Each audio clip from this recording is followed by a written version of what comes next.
Nagbabalik ang PTV Balita ngayon. Isang positibong senyales para sa kinabukasan ng mga kabataang Pilipino ang patuloy na pagbaba ng adolescent pregnancy sa edad 15 hanggang 19.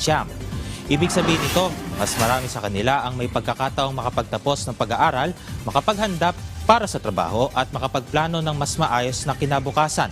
Ayon sa Commission on Population and Development, senyales ito na unti-unti ring bunga ng mga matagal ng hakbang ng pamahalaan sa edukasyon at impormasyon para sa mga kabataan.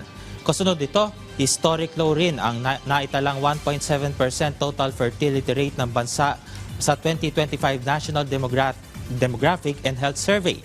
Ayon sa CPD, isa itong pagkakataon para mas mapatibay ang mga programang tututok sa edukasyon, kalusugan, kabuhayan at skills ng mga Pilipino. Samantala, alamin natin ang ibang balita sa PTV Davao mula kay Jay Lagang. Mayong adlaw na dismantle na ang Sub-Regional Centro de Gravidad con SRSDG, MTJ Eagles. Human voluntaryong ni surrender ang ulahing miyembro sa mong rebelding grupo sa mga otoridad sa Barangay Banglay, Lagonglong, Misamis Oriental nitong Abril 10 ning tuiga. Ang mong surrenderi gila nga si Bobby Compas Serenio, 34 anyos nga residente sa naisgutang barangay. Gi-surrender sab niini ang usa ka M16 rifle, tulo ka magazine ug anaa sa kapin 2,500 ka rounds sa ammunition.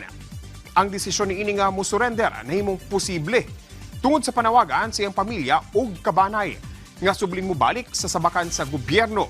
Subay niini padayon ang mga otoridad sa pagsiguro sa kahapsay ug kaluwasan sa komunidad aron nga subling makabot ang stable internal peace and security status sa Misamis Oriental.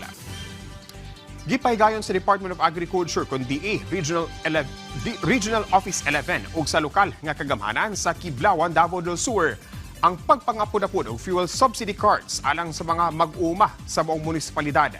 Tumong niini nga matabangan ang sektor sa agrikultura sa pag-atubang sa epekto sa pagsaka sa presyo sa produktong petrolyo aron nga magpadayon ang ilang produksyon. Moabot sa 96 ka mga mag-uuma ang nakadawat og hinabang diin gilangkuban kini sa 24 ka mga mag-uuma sa humay, 55 sa mais ug 17 sa mga high-value crops. Nakadawat ang matag benepisaryo og 3,000 pesos pinaagi sa Department of Agriculture Intervention Monitoring Card ubos sa Fuel Discount Program. Kini nga lakang nagpakita sa padayon nga suporta sa gobyerno aron masiguro ang panginabuhian sa mga lokal nga mag-uuma. Ug mo kadto ang mga nagunang balita dinhi sa PTV Davao. Ako si Jay Lagang.